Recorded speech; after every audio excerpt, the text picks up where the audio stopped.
Welcome to TVOverTheAir.com and welcome to Step 2, choosing your home's antenna. And we'd like to take this opportunity to thank you again for taking time to watch this video. Choosing your antenna.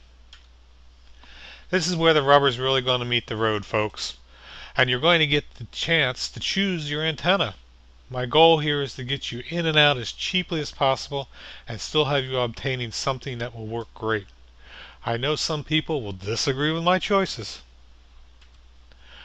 Okay, you have the information you need from step 1 to decide on the antenna you will purchase. But there will be one more question you'll have to ask yourself. Where am I going to mount the antenna? You're basically going to have 3 choices on your mounting location. A mast that you will erect in your backyard, on your house, either under the eaves or on the roof, or on the side of your house. And this one's my favorite, in the attic space of your house. Where will you mount it?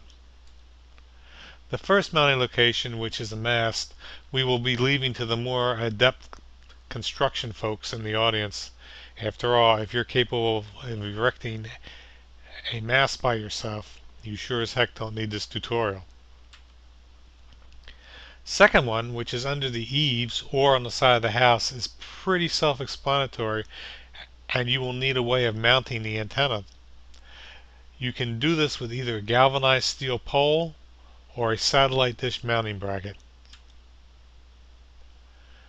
The third one, which is my favorite, is your attic space, if it is available.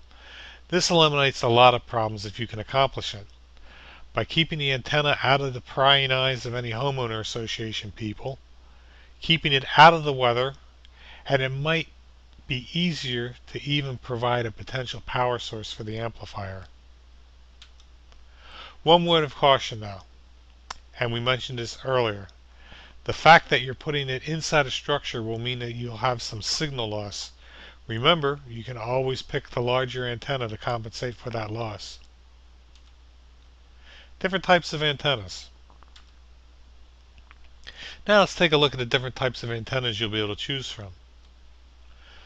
The first ones are small antennas. You should only be considering these, in my opinion, if you live very close to the broadcasting antennas. Their range is limited, but the good news is if you want to try one out, they are cheap, and if it doesn't work, you can return it and move up to a larger antenna. Second line is the medium-sized antennas, and these will be good to maybe a maximum of 40 miles from the broadcasting source. These are available in both unidirectional and omnidirectional models. If you have one antenna broadcasting source, you can try a unidirectional, but for the most part, I suggest going omnidirectional. Third up the bat are the really large antennas. In this group I will also include the larger omnidirectional antennas, which in most cases are the same as the medium-sized antennas. It's just that they've doubled the number of elements on the antenna. The large unidirectional antennas can be really big, up to 12 feet long, and some even being larger once assembled. For the most part, I'm not going to talk about the small antennas, because if you can use one of these, all you need to do is buy it and plug it in. As mentioned previously, if you're within 40 miles of the broadcaster's antennas, then you might be able to get away with a medium-sized antenna as long as you're mounting it on the outside. If you're trying to mount it inside your house, definitely consider opting for a larger omnidirectional antenna to combat any signal loss from the structure. Their overall size does make them easy to work with though. You may be noticing that I'm pushing you towards larger antennas. Why?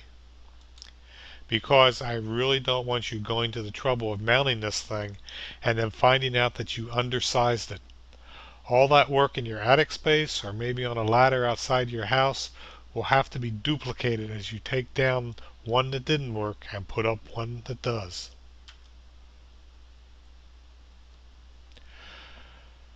Larger can be just that, large. Some of the unidirectional antennas can be as long as 12 feet and more, and will definitely mean outside mounting unless you have a lot of big attic space. But there are times when you just can't get away without using one of these behemoths, and this is generally when you're more than 60 or 70 miles from the antenna farms. Now, if you find yourself in a situation where you have have to use one of the huge antennas, then I suggest you have it installed professionally. This is because you either have to have a mast built or have it attached to your roof. Either way, it's better to have a professional do it than put yourself in danger and try to install this huge thing yourself. Yes, they are very light, but they are also very unwieldy. Stay safe, folks. Now let's talk about antenna rotors. One of the things I've seen showing up more is unidirectional antennas being called multidirectional. They do this by slapping an antenna rotor on it and renaming it. Here's why I don't like this. A lot, not all, but a lot of these antenna rotors are just crap, and they will fail in short order. Again, you will be doing a replacement, only this time the equipment will probably be out of warranty.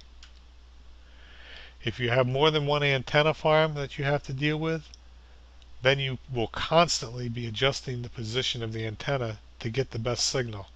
This is even a bigger problem if you have more than one TV in the house. Simply opt for the omnidirectional antenna if possible and save yourself a headache. Only use something with an antenna rotor if you absolutely have to. Oh, and did I mention I don't like antenna rotors? Here are some pictures of the different types of antennas. Yes, there will be variations depending on which manufacturer you choose. They all have their own way of doing things. This will give you a good idea, though, of what you will see.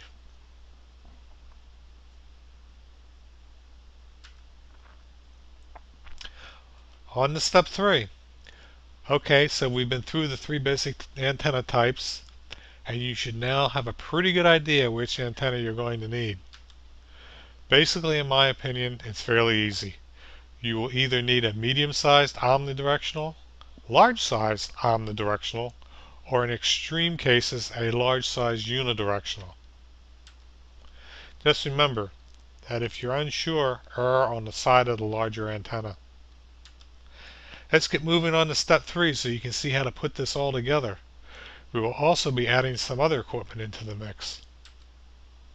See you on step 3.